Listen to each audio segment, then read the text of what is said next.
Dun da da da da da da da da. Dun da dun dun dun dun dun da da da da da. Dun dun dun dun dun dun dun da da. Dun dun dun dun dun dun dun da da da da. You have reached your Two Spirit Aunties podcast. Please leave us a message after the tone. Da da da da. That was good.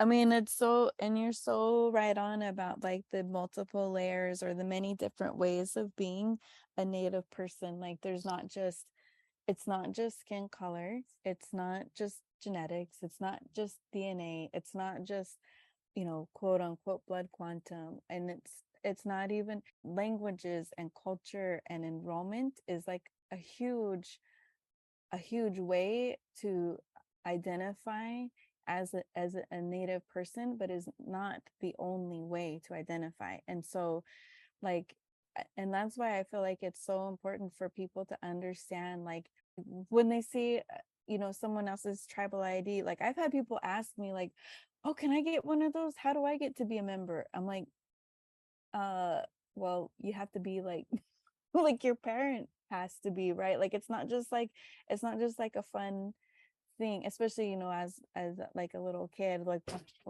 remember one of my brother's friends saying that you it's like a fake ID, and I'm like, no, that's not what it is. And like and it just there's just so many different ways to be a Native person. And I have a family member who was kidnapped as a baby, and didn't know that he was like full blood Native American, like enrolled. And his mother was a fluent speaker, and but he was kidnapped by a non-Native family, a white family, and they never told him anything.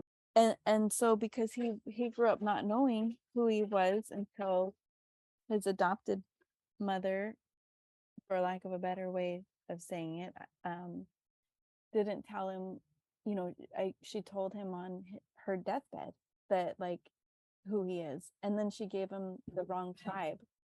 And so when I hear people talking about, oh, the only way to be Native or whatever is very rigid ways of identifying, I'm like, that's not just unfair, they're just like buying into what the government wants us to do, which is deny people the right to be who they are. Yeah, well said. Well said. I want to go back to something like Shilo mentioned about like the unique relationship that we have with the federal government and like how complicated and messy that is. For some reason, the US government has complicated and messy relationships with many Indigenous folks. Like it's not just with like the continental they US have either, messy right? relationships with so many people that are not Indigenous, just other countries. Yeah, that's true too. Getting involved in other people's business, stirring shit up, and then getting in trouble later on because they backed the wrong person or the right person at the time. Like, yeah, sorry. I don't want to, it's no, that's absolutely true. I think for me, I was thinking too about like Guam and the Philippines and the Pacific Islands, right? Like how like the Supreme Court makes decisions and those folks are disproportionately impacted in the same way that Indigenous folks, like Native folks, Native tribes are here. And it's weird because like the Supreme Court makes a decision and like it doesn't necessarily impact like England or Ireland or like, but it does impact the Indigenous populations in this area in like a very direct and like painful way. Oftentimes it is not to expand rights, or it hasn't been since like the 70s. Yeah, I don't know why that just triggered a memory. It's kind of funny, but it's not really that funny. But the day of this day, Indigenous Peoples Day, I have a friend who not long ago was telling her coworker who I know, who like that she's white and she's like probably, I don't know, maybe in her 50s or something. And so my friend was like, oh yeah, well, didn't you know it's Indigenous Peoples Day or something like that?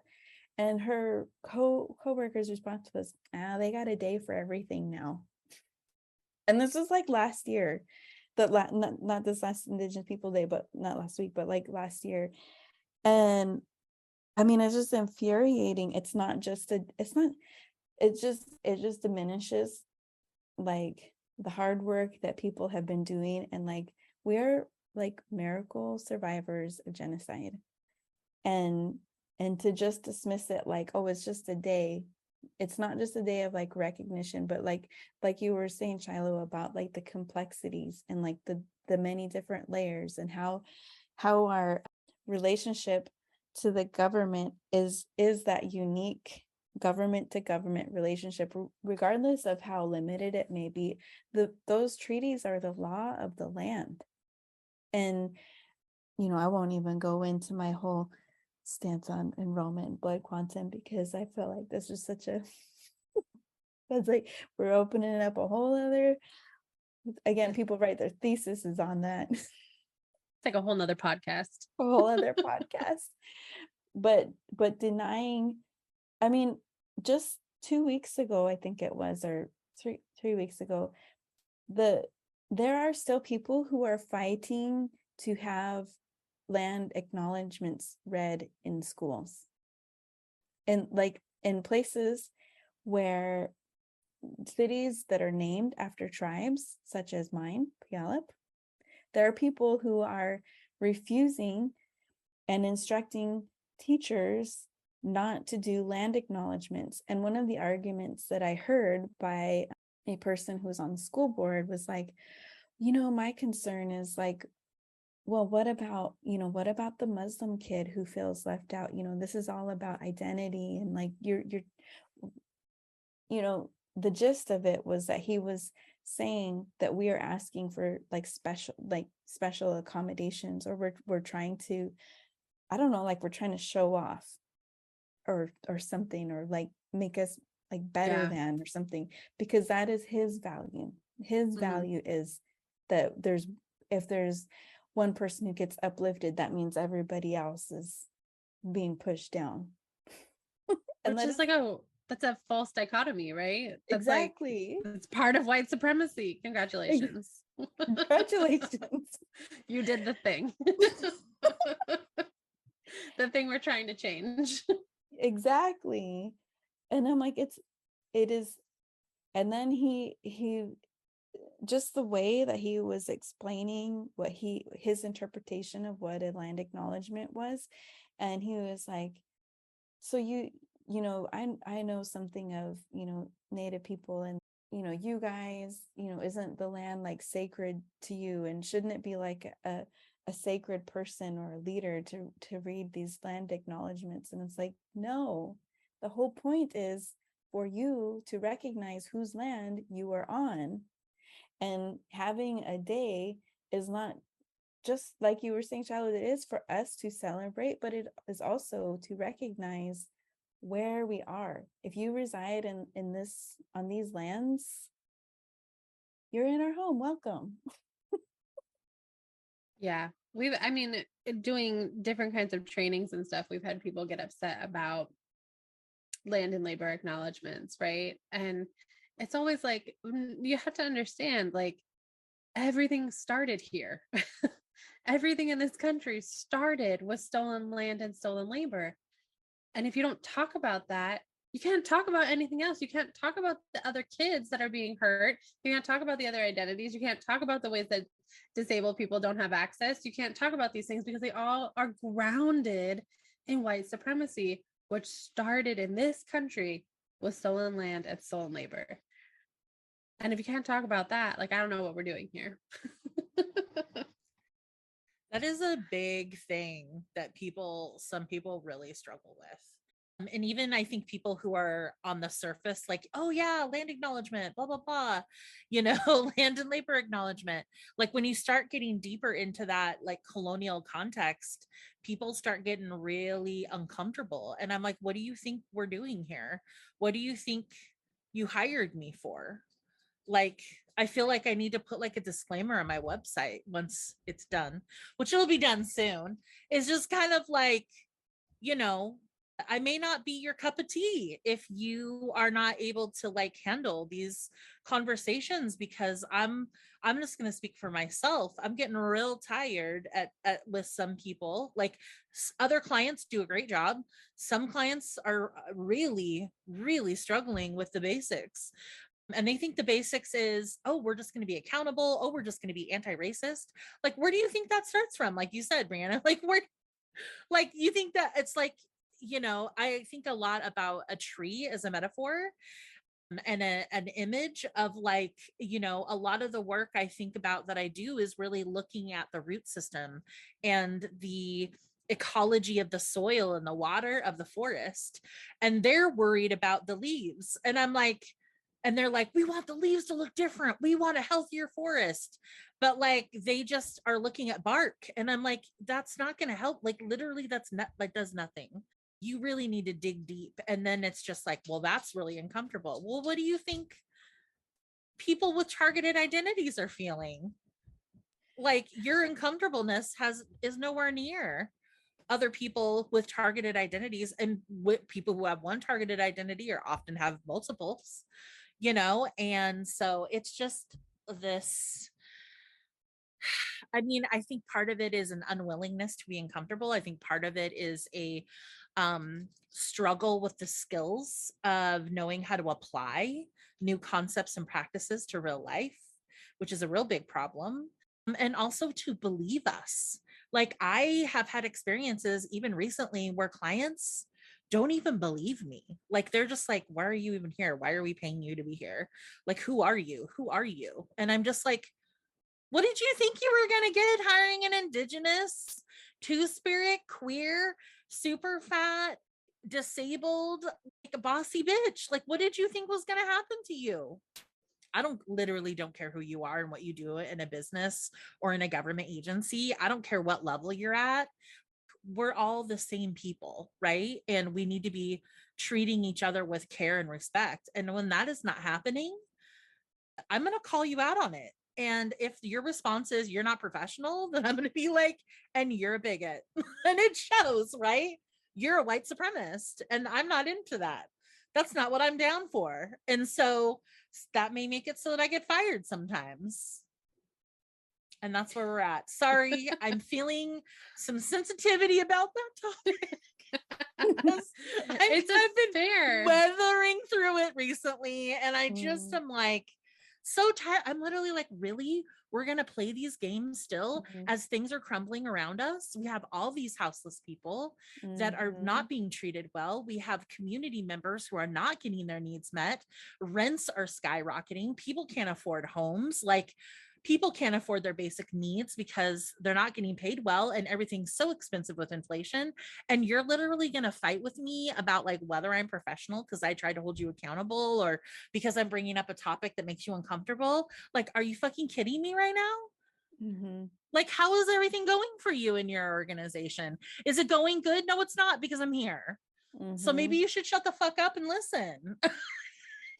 Well, it's like a marathon. I feel like people thought that the civil rights movement ended racism, and that was the sprint. And no, we're in this for the long haul. Like, this is like a lot of work to unpack.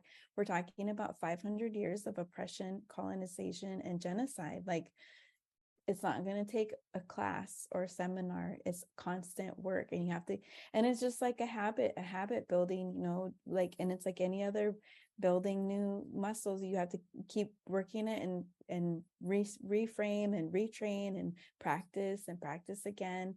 And like, oops, I messed up and I said something, really bad. And then going back and saying, and yeah, listening to the people that are saying it. Like, I don't feel like I have to explain, like, for example, as a survivor of violence, I don't feel like I have to explain to somebody why I feel triggered in a certain situation. Like, why do I have to explain to you when you just like attacked me? Why do I have to tell? Now I'm doing, not only have I been attacked, now I have to explain to you why it's wrong. It's like when you have to ask for an apology, like, does it really mean much? If I got to ask you and explain to you everything that you did wrong in that moment, is it really like, I mean, then it becomes like another more emotional labor for me to do the work for you. And also you have to like set your own feelings and reactions aside. You don't get to have that as a human because you're dealing with somebody else's reactions and feelings, which is like a whole nother level of mess.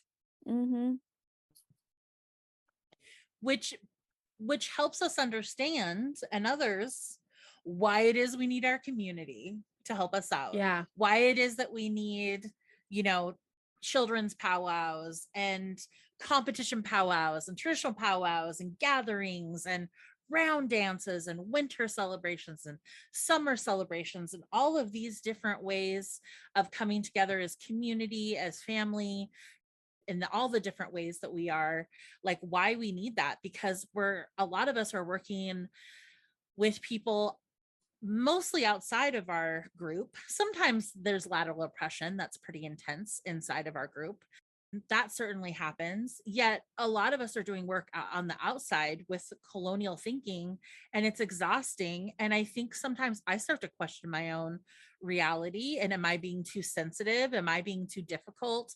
Blah, blah, blah. And then I get together with my community members and my family members and my friends and relatives, and we sing and laugh and tell stories and watch each other dance and see how children have grown up and all of that. And it's so beautiful, and eat fried bread and Indian tacos and look at everyone's regalia and share that beautiful time together so that we fill up ourselves with our culture so that we can go back out and still be like kind of warriors, in that way.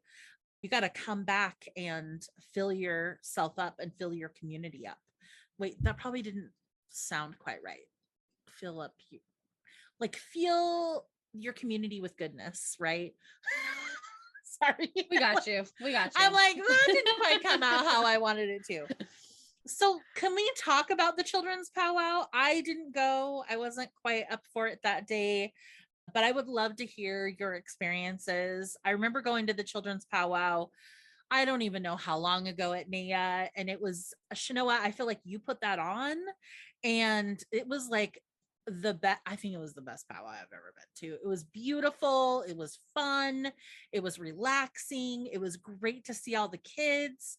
I got to learn as well. It was very like low stakes, low stress for people. We just got to learn from each other.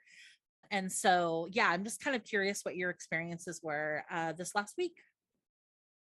Yeah, when I worked at NAIA, I was a cultural arts coordinator. And so there had actually been one before me that was kind of like the end to culture night celebration. And we just had like everybody get in their regalia, and it was like on a weeknight. And then we did another one that was like, and I think it was just an evening, and it was a lot of work. And then we did another one after. I think there were two, and then I left, and then the pandemic hit. But yeah, it's just I enjoy going to powwows, and I love dancing, and I love singing, I love visiting, and I just love watching our kids dance and getting out there. And so many times, especially like at really big powwows, I think a lot of times kids who don't grow up in powwow families, that maybe they grow up in an urban setting, or maybe they're experiencing the foster care system, or all those times, like sometimes it can feel really overwhelming to be in a really big arena with seasoned dancers who, like, and the children are always honored at powwows. However, like sometimes it can just, when your body is really small and everyone else around you is really big and they know what they're doing, and if you don't know what you're doing, it can feel really scary or intimidating. And so we were like, well, let's just do a one where just the kids, everything was like smaller for little ones. So like we put out some hay bales because they're like shorter than chairs, and set them up like set them around in our little arbor. And it was just a really fun way. And like I did see some kids there who don't really dance, like they don't really dance much, and they were like so excited to just be out there. And it was like their 15 minutes of fame, or whatever you want to say, like just getting out there and having fun. And when the pandemic hit, that was probably one of the biggest things I missed, when we had to like shut everything down, and just not having all those powwows being canceled one by one. It was like, because like I mean, powwows have been canceled in the past, but to have them like one after another say we're calling it, it's just, even if I wasn't even planning to go to one of those powwow in Minnesota or something, just to hear it was canceled, it was like, like what's happening? Like it felt like apocalyptic. And so as part of healing, and as we move into this next phase of the pandemic, which is not over, as we move into living with this virus, and still somehow trying to balance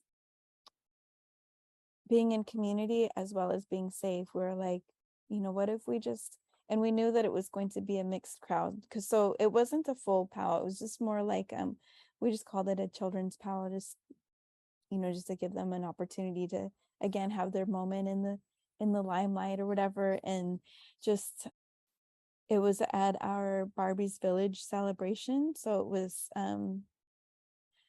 long story short, the Future Generations Collaborative is building a place for folks to live, so they don't have to sleep outdoors. And again, I don't know why that reminded me of this when you were talking about people not being able to afford housing.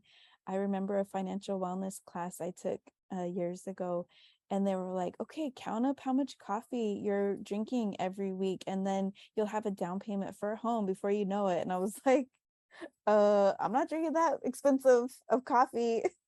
$1,000 coffee a day, like, sorry. So it's just, owning a home in this day and age is such a privilege, and such a like it's such a challenge for so many people. And that's not even, rents are always going up. And so, I don't know, the housing crisis is again another podcast. But so this Barbie's Village is on its way to coming to fruition. Wait, is it fruition or fruition? Is it fruition? I think it's fruition.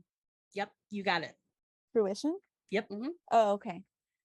I always, in my mind, I picture like ripening fruit. So I'm like, fruition. I love that. That's beautiful. Yeah. Seems like that's where it came from. I don't know.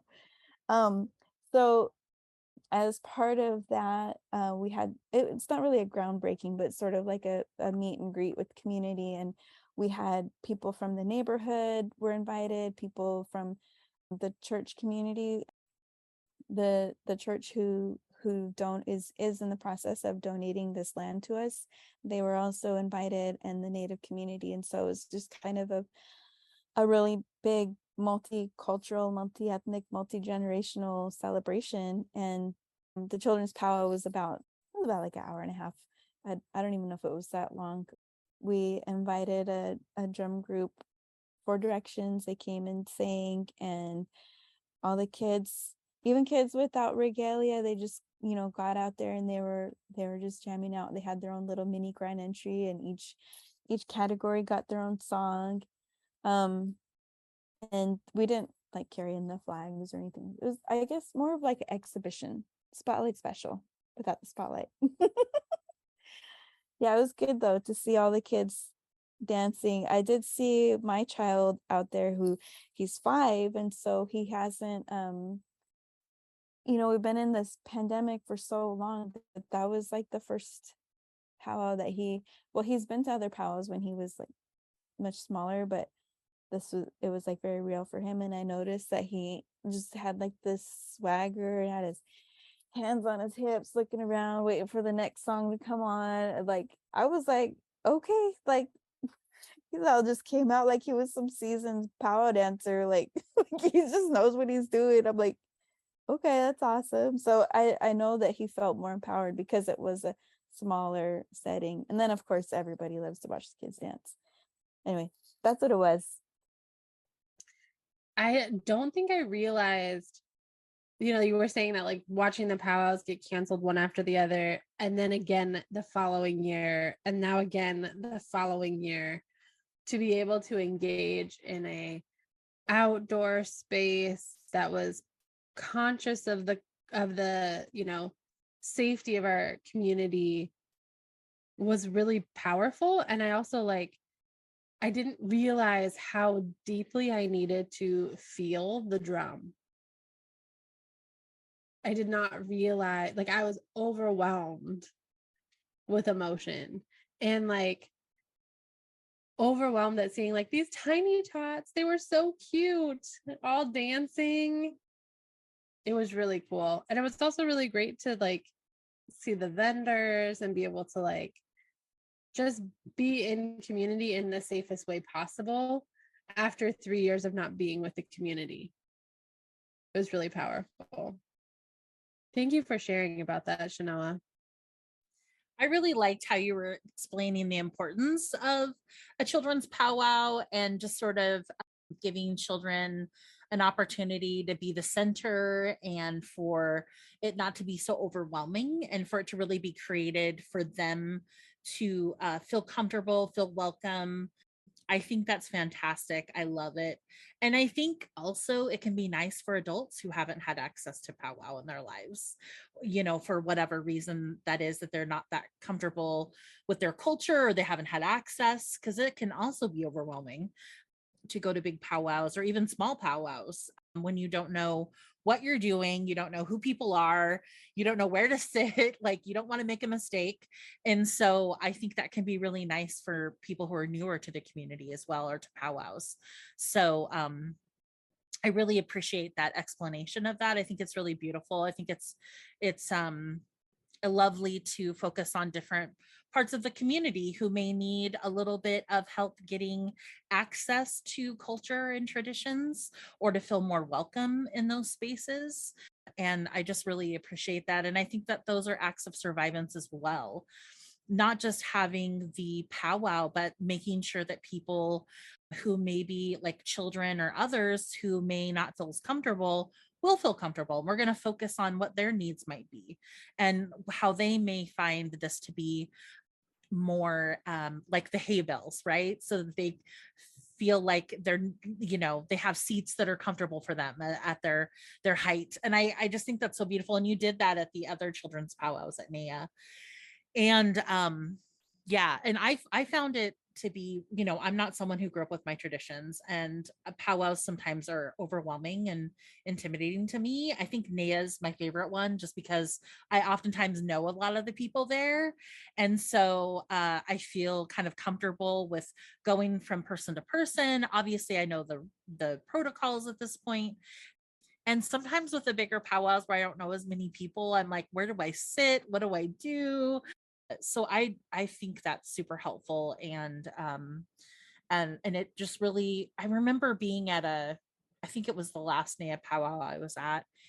And I remember I kind of got really teary-eyed because I thought, because it was so beautiful to be there and watch everyone and see, of course, the children dancing is one of my favorites, and the elders and everybody in between, hearing the drum.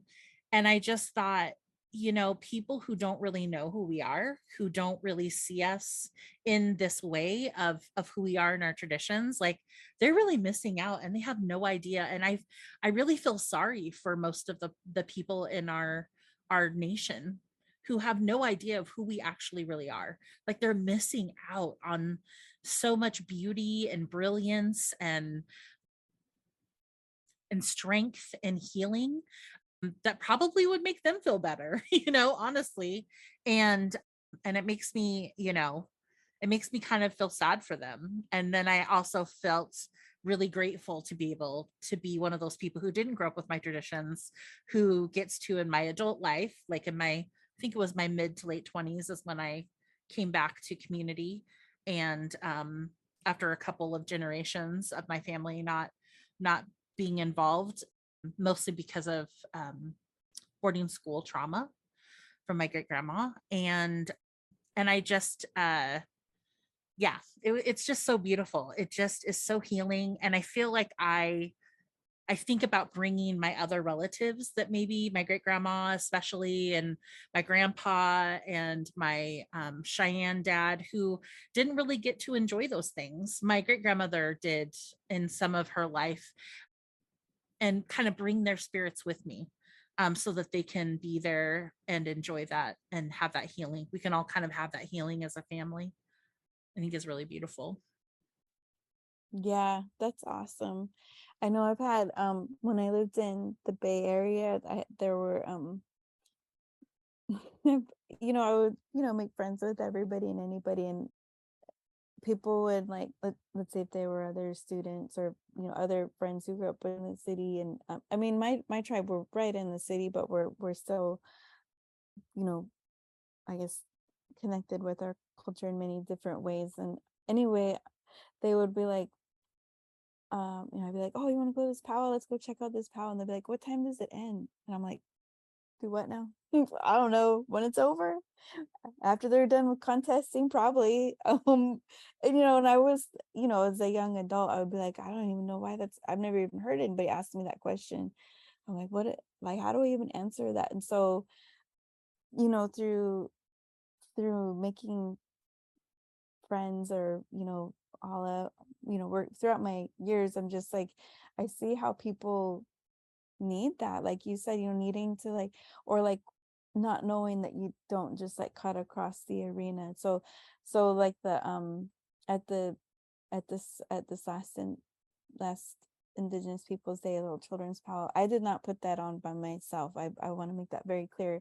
There was like a whole team of coordinators, um, all led by my fearless colleague Jeline Joseph, at Native Wellness. And I was like, well, what if do you think that we should put, like, because there will be so many people there who have like not been to a powwow. Like, I was like, should we put up like cones to like mark a space where we're gonna have the dancers so people don't cut across? And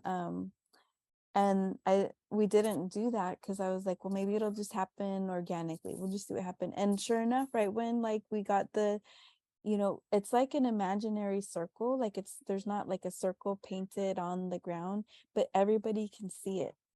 Like, you can see it, like. And the same thing with like where the drum group was set up. Like, I was like, because that has happened. I've seen that happen, and it's like really awkward. Like, somebody who doesn't know that you're not supposed to like just sit at those chairs, and it's like so awkward when like you're like, oh, you're not supposed to sit there. And I remember I had this acquaintance who came with me, and they were a powwow person, like they dance and stuff, but they didn't know that you're not supposed to sit in those chairs. And I tried to tell them very nicely. I was like, oh, you're not supposed to sit there. And they were like, why not? And I was like, well, because this drum group, they don't like it when you other people sit there. And I tried to tell them like in a nice way, and they're like, I'm tired, I gotta sit down, I got to, oh wow, it's me. And I'm like, okay. And so then and then when one of the singers had came back, they told them in like a not nice way. They were like, move. And then they listened. I was like, I tried to tell you. And so that's why I know when like how like uncomfortable it can be, like when somebody is like, some people are just like more straight up. So we try to make a space where people felt welcome, because there are so many people in the area, everywhere, all over. There's so many people who didn't grow up with that, and didn't grow up. I mean, I grew up getting chewed out all the time. I don't even know how many times I got yelled at. Don't sit there, move this, carry that, clean this. What are you doing? And so not everybody has had that privilege of like getting chewed out by your elders. I've been chewed out by a couple people as an adult.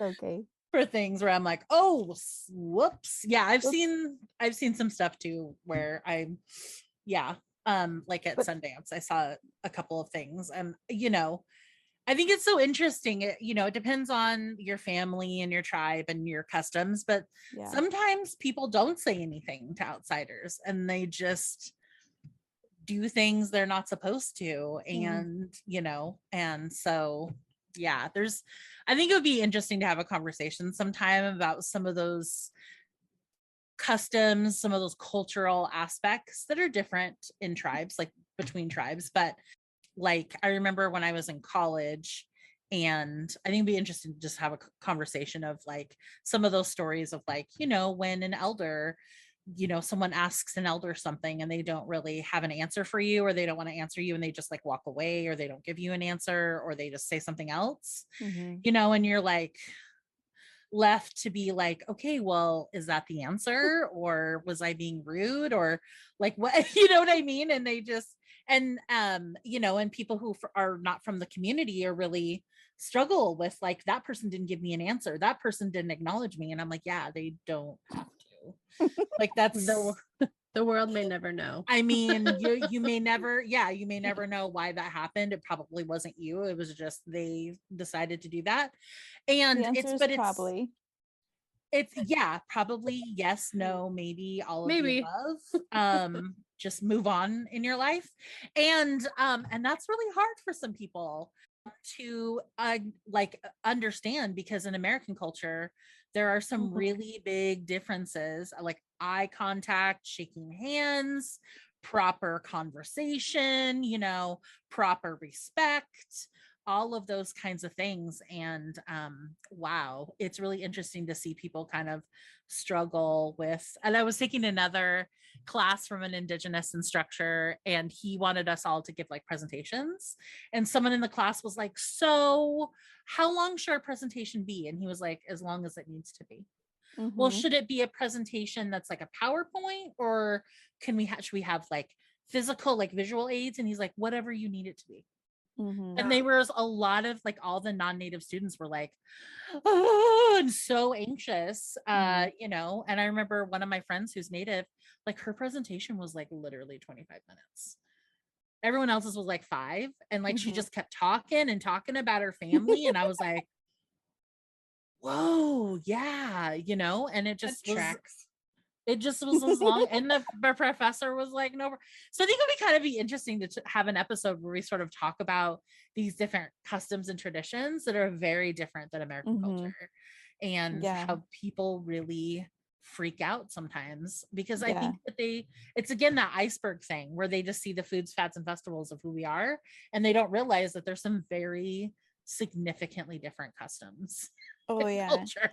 Like the nuances or whatever. We went to my grandparents were Catholic because of boarding school, and I remember like I used to go to church with my grandma. I was her companion for most things when I was in, I think I was in high school or like right after high school, and I was, we always like sat in the back, and I couldn't understand. I don't know if it was like in Latin or the echo or what was happening, but I remember one time I was like, Grandma, what are they talking about? And she was like, I don't know. Shh. That is wonderful. Shut your mouth.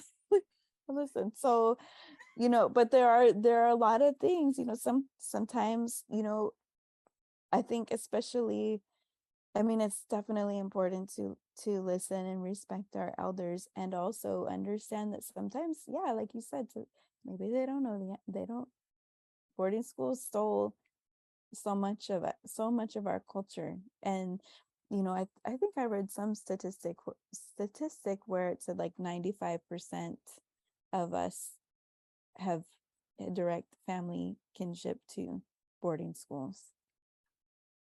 So that doesn't surprise me. Yeah, it's definitely not a unique Native American experience or Indigenous experience, I should say. So Yeah. but we all experience it differently. We all handle our trauma differently. So that's where it gets tricky. I think even also, thinking about how in Canada also they had residential schools, which are boarding schools, just different wording. And then in Australia, also they had boarding schools, and they also had some similar colonial tactics, like genocidal tactics. And it's, I think, interesting to see the commonalities of social struggles within our Indigenous communities that are very similar, even though we're, in the case of Australia, Indigenous folks, completely the other side of the world and another continent. And I think that that piece is kind of interesting, of that trauma and of the healing that happens too, and the survivance that happens. Yeah, no, I was just gonna say, if folks are interested in learning more about that, Rabbit Proof Fence is an excellent movie that highlights the very similar, you can see very similar tactics being used there on the Aboriginal people of Australia. And it's very well done. It is a lot to take in for folks that have similar trauma histories, or intergenerational trauma histories, and it's worth watching, in my opinion. So just in case folks are interested in learning more about that, throw that out there. I loved that movie. I was literally just gonna say that. Great minds, Chenoa. Yep. It's a good one. My grandma also liked it. Just gonna wrap us up. It feels like a natural closing. I was point. also gonna wrap us up too. Do you want to go ahead and no, you go for it, Brianna. I got us started. So you go ahead and wrap us up. I just want to appreciate, thank you, Chenoa, for joining us, for engaging in this. I don't know how many hours we've been here, but it feels like powwow time, where you were saying I don't know, does it end? My partner asks me every time I get on, I'm going to go podcast. I'll be back soon. When are you going to be done? I don't know, when it's over. So I appreciated that. But yeah, I just really appreciate your time and energy and all the things that you do for the community, Chenoa. You're a really important person, and it's great that you spent your time here with us today. And I hope other people learn from your wisdom as well. And I really appreciated how our conversation ebbed and flowed. And I also just I'm so excited for more safety conscious community gatherings that folks can come to. And yeah, just continuing to put our survivance in the world, all those acts of survivance that are happening. So is there anything that you wanted to share as a final thought, Chenoa? Well, back at you both. Thank you both so much for not just the invitation, but for everything you both do in community, and for uplifting other folks, and for always being good advocates, and raising awareness and educating, and all of your labor. I really appreciate that. And it's been a fun conversation with you all, and I love being in community. And I really hope that folks can continue to stay healthy and well, and not I hope that I said good things. I hope that if anything, I don't know. I hope there's nothing that I said that if I did say anything that caused hurt or harm to anyone, I do want to extend an open-ended apology, and my prayers are out there for everyone who has lost a relative or are in grieving. So yeah, that's all. I'm just really super thankful for this day, and I'm very, very thankful for both of you and for everyone. Thank you. Thank you. Love you both so much. Chenoa, so good to hear from you. Thank you for taking the time out of your really busy life and schedule. I think it would be great fun to have you on again. I mean, there's a million topics we could discuss.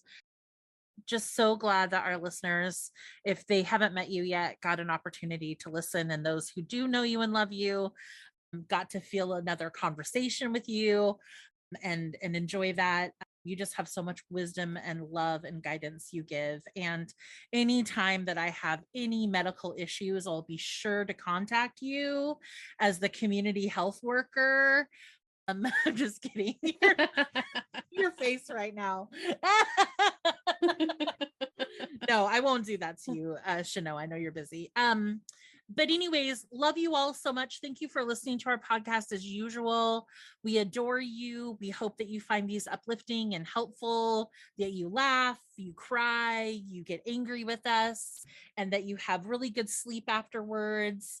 And but don't sleep while you're driving or something like that. Just like, when you sleep in your bed. But we love you. We love to you be so really much. Specific for liability purposes, Well, right? yes, and yeah, I mean, I've seen some things so in life. So just love you all so much. Let us know if there's a certain topic you want us to discuss, or go into a topic we've talked about already in a different way, a more nuanced way, or in a deeper dive. So we just love you all so much. Take care of yourselves. We've got you. Shiloh, You're in our prayers. Yes. how can people tell us those things? Oh, you can totally email us at your two spirit aunties, all one word, all lowercase, at gmail.com. We also have an Instagram. I think you just put your two spirit aunties podcast in there and it comes up. Am I missing anything? No, that's it. That's all we have right now. Okay. We're working on other stuff, but it's a process. And yeah, just lots of love to you. We love all of our listeners. Sometimes we've heard from some of you and we really appreciate you giving That's us always feedback. great to get stuff from you. Yeah. So if you see us in community, don't feel shy to come up and say hello. And I have been recognized a couple times from my voice. So if you hear me loudly laughing or yelling across some kind of event or whatever, come over and say hi. I am quite loud at times. So okay, You're the love you. appropriate volume. All right, Oh, bye-bye. thank you. Bye. Thank you for listening to our podcast. And as always, we want to thank our amazing friend, Hannah Bueller, for editing and just being amazing. Thanks, Hannah.